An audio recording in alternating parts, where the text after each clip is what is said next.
outside a small town called Tourrettes-sur-Loup, but this place itself is called LUXYOGA. It's a yoga retreat center that I opened in 2007.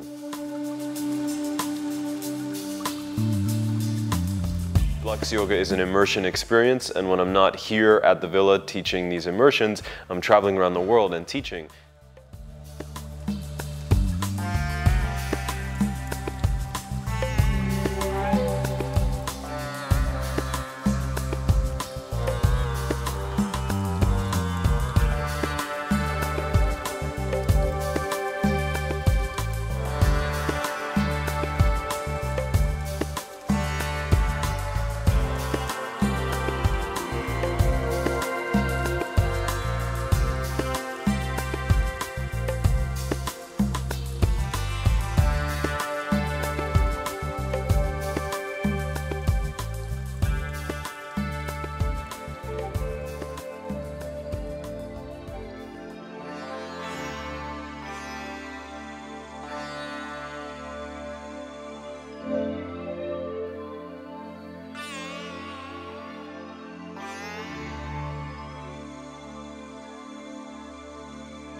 Feel into your heart. Can you feel your breath in there? Does it feel blocked? Do you have full access? Does it stop at a certain point? Did you lose your focus? Start thinking about something else.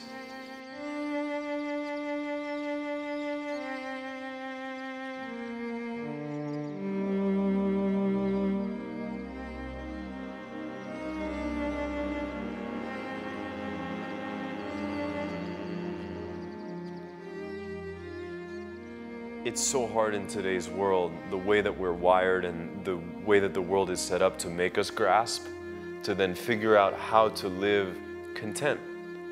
And this is what like the seeds of the practice really are, is like to find the opportunity in practice to make these little moments of contentment, like these little moments of like, I am enough. Next time your arm comes and up, sow them as seeds into the body's limbic system, into the amygdala, in the brain, so that later on when you're challenged by something or you want to compare yourself to someone else, or these are things that I struggle with, you know, so that then I can look back on, but wait, remember that moment of clarity in my meditation or in my asana, where like for that moment everything felt perfect, and then I can bring it into this. And I think also in teaching asana, this is something that I really work with, because I think that there's this misguided perception about asana that if you just get a little more flexible, then, oh, it will be easy, you know? But yoga really more is about balance than it is about flexibility, and the idea that there's this sort of magical free space on the other side of tension, like it doesn't exist.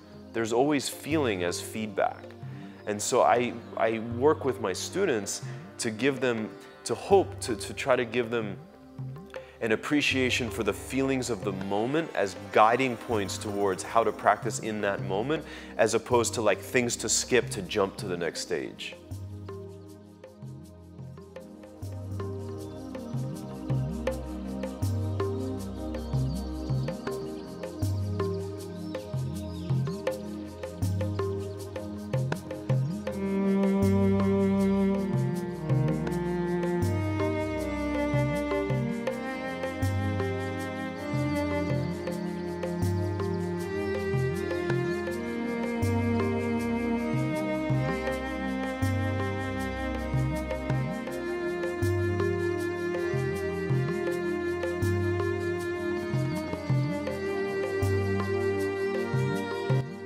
Sometimes in the world of yoga, I think there's this miscommunication about like that a yogi is supposed to be a certain way. And so for years I kind of felt like that meant, okay, if someone pissed me off or if someone did something like dishonest, that it meant like it was my job as the yogi to push it down, like to, you know, to not react as opposed, but I'm learning now that like that's also not healthy, because ultimately like if you keep pushing it down, it's like the container can only hold so much.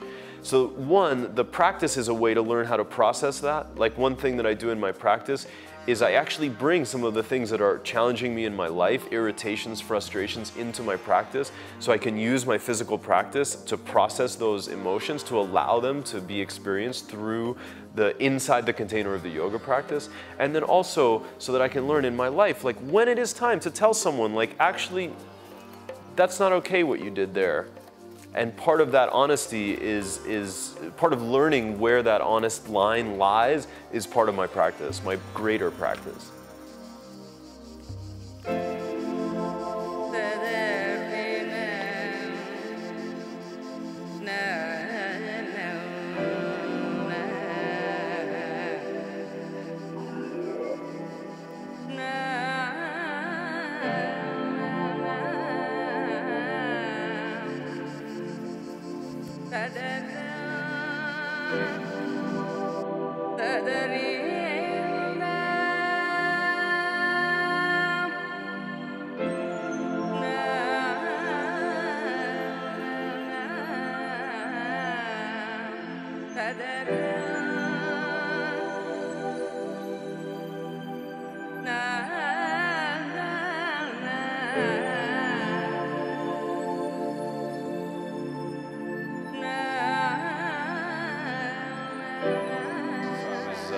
I had been a competitive athlete, I had gotten very into boxing and weight training, and so those things made me feel a certain way, a certain sort of typical conventional masculine way, and I was attached to that sort of idea of myself from a figurative perspective, but also from a literal perspective, the way my body looked, how big my muscles were, all of these sort of ridiculous ideas that I took from society and laid upon myself. So it took me a while to allow myself the freedom to immerse more deeply in yoga.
I hope somewhere out there I'm getting a good score, you know, but as far as being a nice person, you know, I think more than being like good or bad or right or wrong, it's about developing a level of awareness that allows a person to operate in his or her own best way. Like, what are the things that you do in your life that cause you pain, that you're doing to yourself? And what are the things in your life that help you transcend that pain?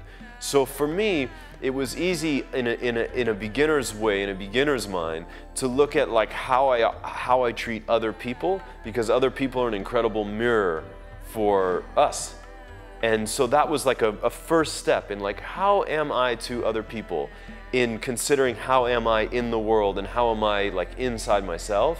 And now, to be honest, the work is much more about like how I operate inside myself and how I communicate with myself and how I treat myself, because that is an even more powerful metaphor for how I will be with other people.